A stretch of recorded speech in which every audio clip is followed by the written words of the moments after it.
கர்த்தாவே, விதைக்கப்படுகிற வசனமாகிய இந்த விதையானது எங்கள் வாழ்க்கையில் 100 மடங்கு பலனை தரப்போகிறபடியால் உமக்கு ஸ்தோத்திரம். கர்த்தருக்கு ஸ்தோத்திரம். இந்த நாளுக்குரிய கர்த்தருடைய வார்த்தை ஆபாக்குக் 3:13. உமது ஜனத்தின் ரட்சிப்புக்காகவும் நீர் அபிஷேகம் பண்ணுவித்தவனின் ரட்சிப்புக்காகவுமே நீர் புறப்பட்டீர். நம்முடைய கர்த்தரின் நாமம் சேனைகளின் கர்த்தர். அவர் ராஜாதி ராஜா, கர்த்தாதி கர்த்தர். உள்ளத்தில் அவரை ஆண்டவரும் இரட்சகருமாக ஏற்றுக்கொள்ளுகிற ஒவ்வொருவரும் அவருடைய பிள்ளைகளாக, அவருடைய ராஜ்யத்தின் குடிமக்களாக மாறுகிறார்கள். அவர் அவர்களுடைய மெய்ப்பனாக தமது மந்தலிலுள்ள ஒவ்வொரு ஆடுகளையும் பராமரித்து விரோதமாக வரும் சத்துருக்களோடு போராடி யுத்தம் செய்து தமது மந்தலிலுள்ள ஆடுகளை மீட்டு கொள்கிறார். யோவான் 10:10 இயேசு கிறிஸ்து சொன்ன வார்த்தை, திருடன் திருடவும் கொல்லவும் அழிக்கவும் வருகிறானன்றி வேறொன்றுக்கும் வரான், நானோ அவைகளுக்கு ஜீவன் உண்டாயிருக்கவும் அது பரிபூர்ணப்படவும் வந்தேன் என்பது.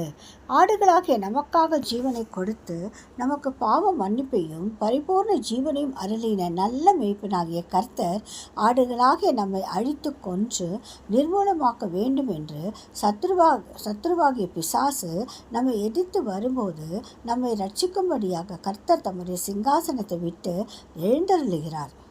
அவர் தம்முடைய சிங்காசனத்தை விட்டு புறப்படுகிறார். அவர் சேனைகளின் கர்த்தராக யுத்தம் செய்கிற பராக்கிரமசாலியாக தம்முடைய சிங்காசனத்தை விட்டு புறப்படுகிறார். ஒருவரும் இல்லை என்று கண்டு விண்ணப்பம் பண்ணுகிறவன் இல்லை என்று ஆச்சரியப்பட்டார். ஆதலால் அவருடைய புயமே அவருக்கு இரட்சிப்பாகி அவருடைய நீதியே அவரை தாங்குகிறது. யுத்தத்தில் நிற்கும் எந்த ஒரு யுத்த வீரரும் சாதாரண உடை அணிந்து கொண்டு யுத்தம் செய்ய முடியாது.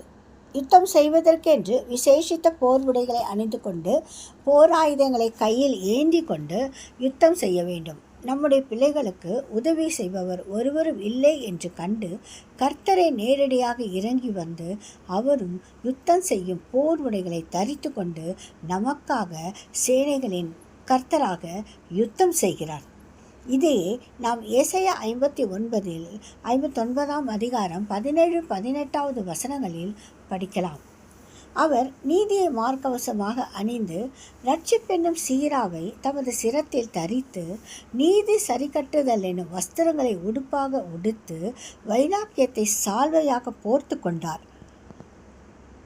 கிரியைகளுக்கு தக்க பலனை அளிப்பார். தம்முடைய சத்துருக்களிடத்தில் உக்கிரகத்தை சரிக்கட்டி தம்முடைய பகஞ்சருக்கு தக்க பலனையும் தீவுகளுக்கு தக்க பலனையும் சரி கட்டுவார்.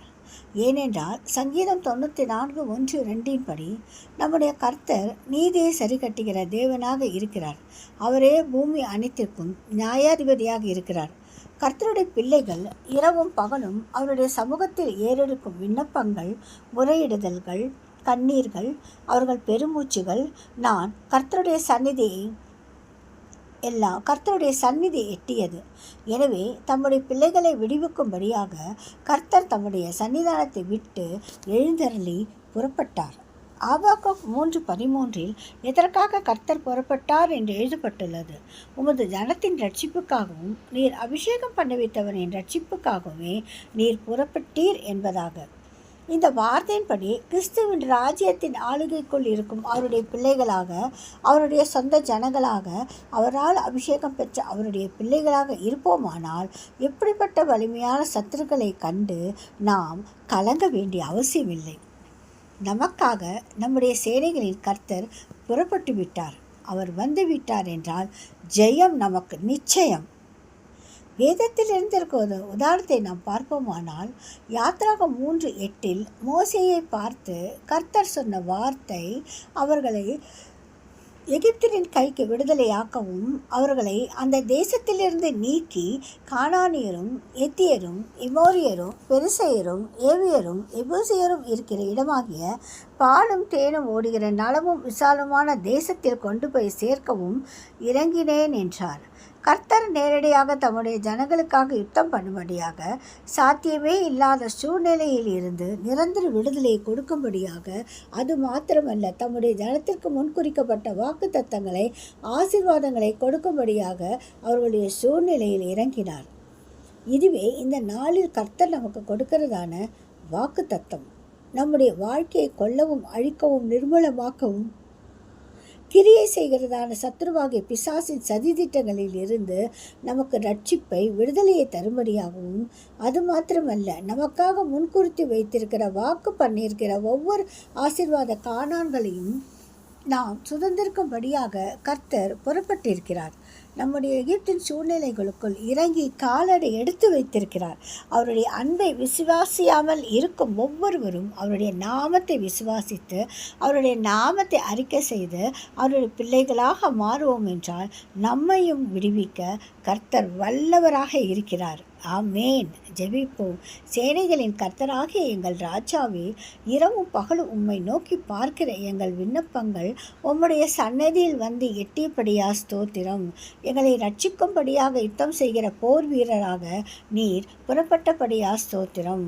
நிறைவாக நீர் வாரும். நீர் வந்துவிட்டார் போதும். முடியாதவை ஒவ்வொன்றும் சாத்தியமாக மாறும். எங்களுக்காக முன்குறிக்கப்பட்ட ஆசீர்வாதங்களை நாங்கள் சுதந்திரிக்க நீர் எங்களுக்கு உதவி செய்ய போகிறபடியா ஸ்தோத்திரம்.